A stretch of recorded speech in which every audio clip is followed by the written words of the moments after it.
Hi, I'm Rashad Bader. I've been a parishioner at St. Charles for a little over 3 years. This week actually marks the 3-year anniversary of my return to the church, so I'm particularly excited to speak with all of you. When Father Don first asked me to give the P3 meditation, I thought that I would just give my testimonial, my return to the church.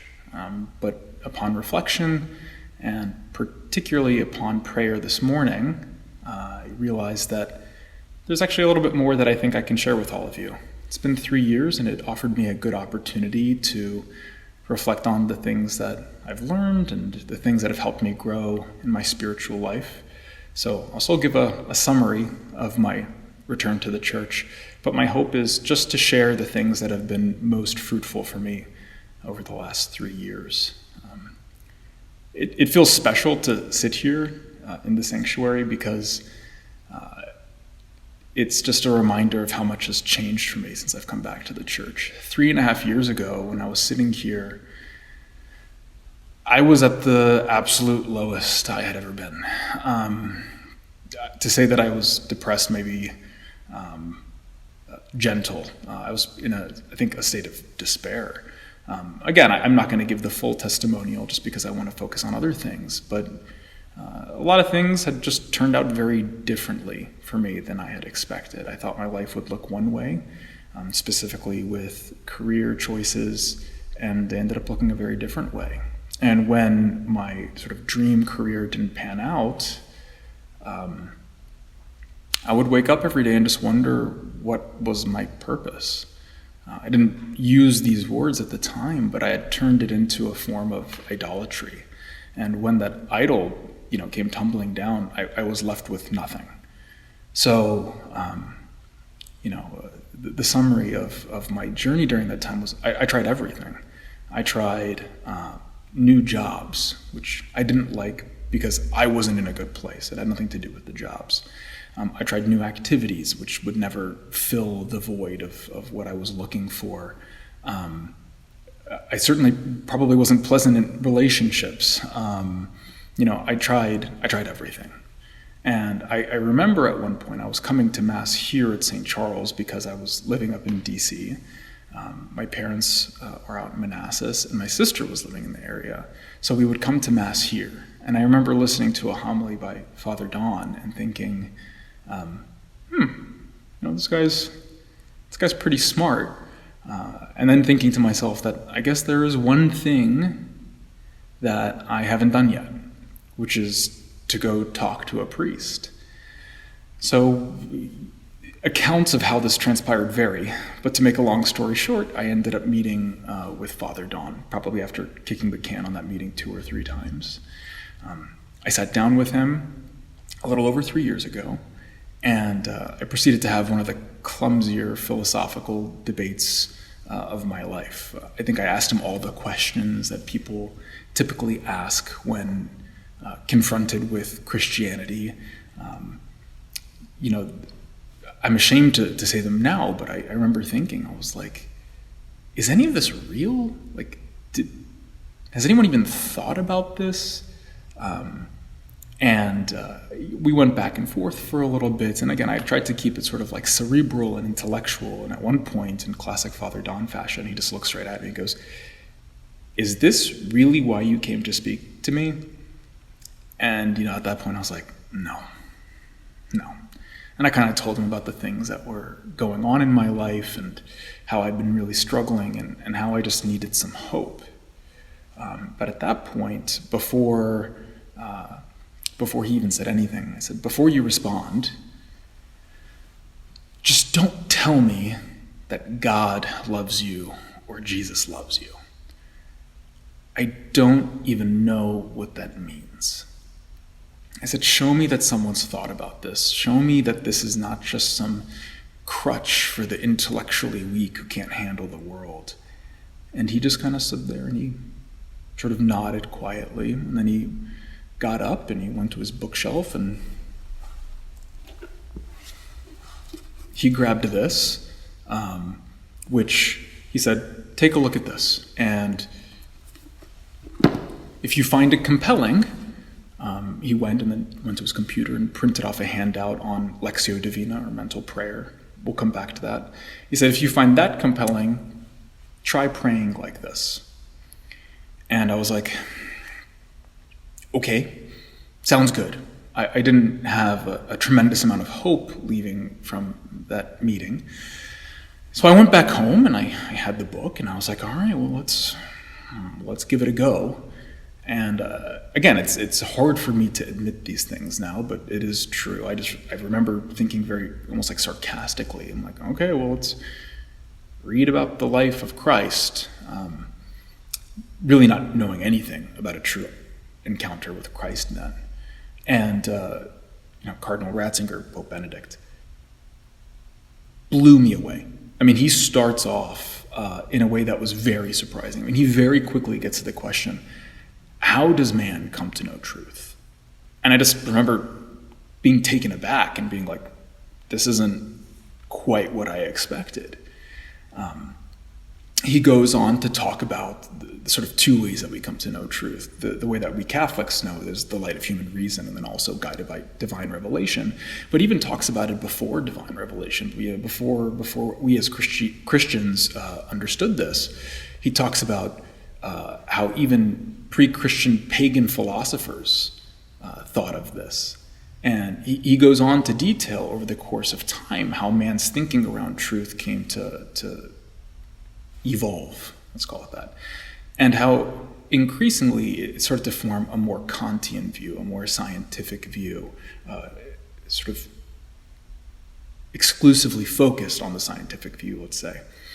And in this time, he talks about how, and he was quite honest and vulnerable about how the church missed the mark in some of these things, allowing certain sort of paradigms to sort of encroach on its space. And I found that very compelling as well, that he wasn't peddling anything to me. But at the risk of digressing, I'll come back. He goes on to talk about the graveyard of sort of man-made philosophies and views of the world, and goes on to say that the one enduring promise for the salvation of man and mankind is Jesus Christ. And he goes on to sort of review each of the core components of Christianity. And I just remember finishing and being absolutely blown away. That it was one of the most intelligent things, if not the most intelligent thing I had ever read. But it was also extremely spiritually sensitive. And I just remember thinking to myself, if a man whose intellect has clearly been touched by the divine can believe, I can certainly try. So I went over to my bookshelf. I went and grabbed my old CCD Bible, grabbed it and blew the dust off of it because it had just been sitting on my bookshelf that whole time. And I took Father Don's handout on Lectio Divina, or mental prayer. And I was like, let's give this a go. So the first day I started, 15 minutes worth of prayer. The next day turned into 30, the next turned into 45, the next turned into an hour turned into 2 turned into I was waking up extra early to get even more prayer in before work. And before I knew it, something profound had happened to me. I woke up one morning and I just remember feeling something that I hadn't felt in years, which was peace. And, again, there's another part to the story, which if you're interested, you can reach out to me directly. But ultimately, that gave way to the recognition that something special had happened.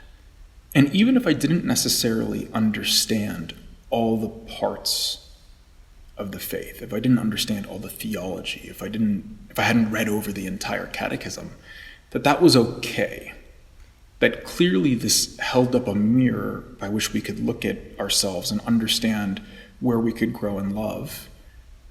And about 3 years ago, to this day, I said, I'll do whatever the church asks. And I just made that decision that day that I said, thank God has touched my heart in this way, but I'm just going to go on this journey. And that's usually when people, especially friends of mine who are maybe less familiar with the faith, they say, hey, that's really great. We're so happy you found something that made you happy or made you comfortable. Well, there was certainly a tremendous consolation early on. But for those who have had conversions or returns to the church, perhaps this resonates with you, that consolation fades. There was a period of tremendous consolation. I still look back on this and I think to myself, I didn't even know it was possible to feel that way. It felt almost like a sort of foretaste of heaven. But that fades. And then you're left with the journey. And that's really, I don't know how long I've been talking, but that's really what I wanted to get to. Because once you're left with that, you're left with the task of trying to embark upon the spiritual journey.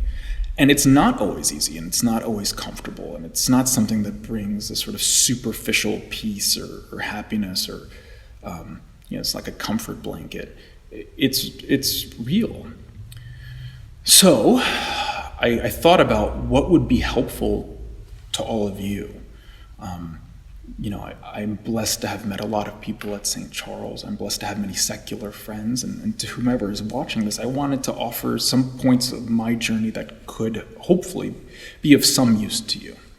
I'm not trying to make these sort of theological or universal truths, but again, I'm just trying to share at this point what had been helpful. So I think one of the first things that became clear to me along this journey was that whatever God sends our way, even the bad, sometimes especially the bad, if we open our hearts, they can lead us to greater sanctity. That if God is truly all-powerful and knows everything, then he would even permit the bad things to happen. But even in those bad things, the things that we would consider bad, if we open our hearts, they can lead us to greater holiness. So if I could just go back in time and talk to the version of me 5 years ago or whatever it was, whose dreams at that point were crushed, I remember being numb at that point. I remember thinking to myself, I don't know what I'm going to do with the rest of my life.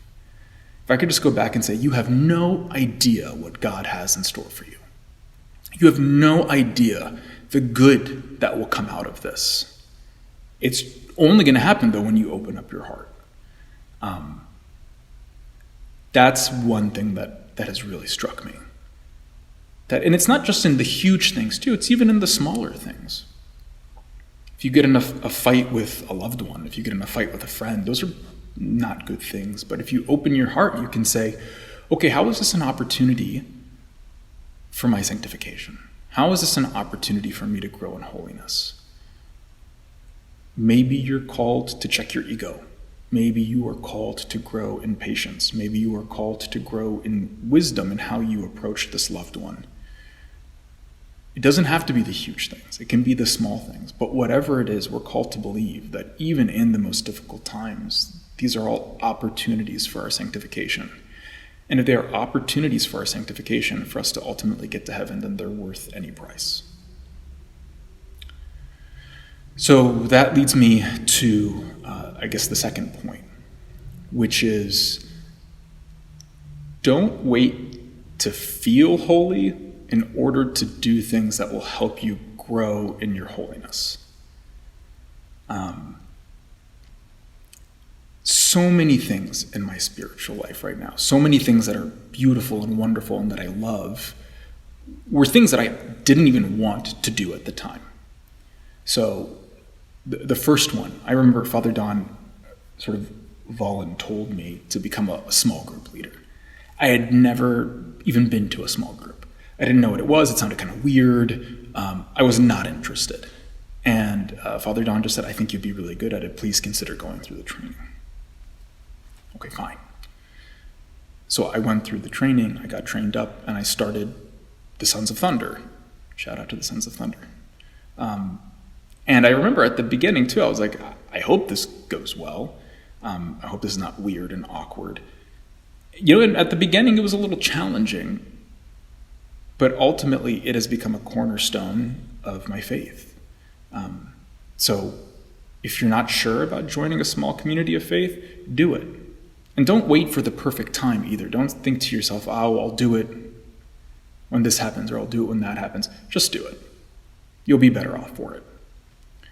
Another one, for example, is a spiritual retreat, specifically a silent, directed retreat. I remember going on one and not knowing if it was the right time for me. Was I spiritually mature enough? Was it the right time? Was it this or that? I had doubts. I had concerns. It was one of the most transformative experiences of my life. And I'm really glad that I didn't wait. I certainly didn't know or feel like it was the right time, but I did it, and I'm so grateful that I did. And another one would be, for example, finding a spiritual director. Stop putting it off. If you don't have one and you want one, go get one. They help. And finally, I would say, prayer. At the beginning, it was very easy for me to pray. I had received this tremendous consolation from God, and it was really it was so easy. It was delightful. That's not the case every day anymore. Some days I just don't feel like it. But every time I do, I feel blessed that I did. And prayer is the sort of thing where you may not see the fruit immediately.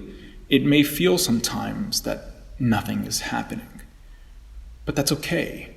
It's like gardening. You're not going to necessarily go plant a seed and stare at it and watch a sort of a beautiful plant bloom. Sometimes these things take time and you don't know exactly when they're going to bloom. But it requires that investment as well. And if you're one of, and I know I have guys in my men's group who say this, hey, mental prayer is not necessarily for me. I don't necessarily feel it. That's okay. You don't need to have a great mystical experience the second you go to do, Lectio. Instead, listen, what is the challenge here? Is God calling you to become more patient? Is he calling you to grow in perseverance? Is he calling you to grow in generosity? Stick with it. Every time I've been super grateful. All right, so let's take stock for a second. The first one was anything that God puts in our path, if we open our hearts, can ultimately use for our sanctification. The second is don't necessarily wait to feel holy in order to do things that will help you grow in holiness. The third thing that I would say is try to find small opportunities for prayer and love throughout the day. You can turn everything into prayer. And I should put a little footnote that everything I've said up to this point, if it seems like I've somehow mastered this, that was not the intent. I still work on these things every single day. I still struggle with them, and I'm only getting a small taste, I think, of what the full beauty here looks like. But to come back to it, when I first came back to the church, it used to be my Lectio in the morning, and then Mass, and then eventually my men's group, and these were little islands of grace and sanctity throughout my day. But God calls us for more than that. He calls us to more than that. We can try to make every single thing that we do an expression of love. And that includes especially work. I was fortunate enough to meet Dr. Kevin Majors up at Harvard and Sharif Yunus. They're both the co-founders of Optimal Work. Full disclosure, I'm also an Optimal Work coach. This is not meant to be a covert advertisement, but I believe in the system, and it helped me to see every single hour as an opportunity to bring my ideals into my work. I went wrong in these last 3 years when I used to put work on one side and my spiritual life on the other. That's not the right way of looking at it. And so long as we do that, we're dividing ourselves. So instead, try to find opportunities in everything that you're doing. Even if the task doesn't necessarily seem valuable in and of itself, how is it an opportunity for you to grow in your character? So I suppose said another way, instead of focusing on what you're doing, focus a little bit more on how you're doing it. And I say this just from my own experience as well. When I started doing that, my life really started to change. I used to think that things were only valuable if they were big or charitable or heroic or dynamic, and that's just the wrong way of thinking about it. You can do small things with tremendous love, and they can all be worth it. And even if a task doesn't necessarily seem valuable, doing it with patience, with love, with generosity makes it valuable. So find the opportunities to do the tiny things with tremendous love. So I guess those were really the three things I wanted to share with all of you.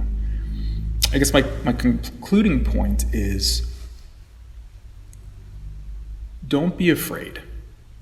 When I first came back to the faith, I was afraid to share what I came across. I was afraid that it would come off as too preachy or too pushy or whatnot. And in all fairness, I think it would have been easy for me to be too preachy or pushy.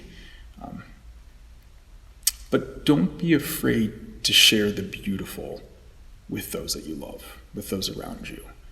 Approach them with humility. Approach them with genuine curiosity, and approach them with a desire to share. And be prepared to hear the beautiful things that they have too. I know for me, I can't speak on anyone else's behalf, for me, I think I was a little too gun shy. And thank God, especially over the course of the last year, I think God has given me the opportunity to share some of these things in a sort of more open, vulnerable way with people. And I'm hoping that this video is an example of that. This isn't exactly my usual thing, but I thought that even if it shares a little bit of value with the audience, then it was worth it, because God's given me tremendous gifts in this journey, and if I can share any of them with you, then I will count this as a win. And I hope that you feel the same way too. Be prepared to offer the beautiful things that you've received to other people. Don't be afraid to do that. Just do it in a patient, kind, and loving way, and be prepared to listen. And I think you'll probably be surprised at the reaction you get from people. So that's all I have for you. I hope to see some of you, all of you at St. Charles or elsewhere.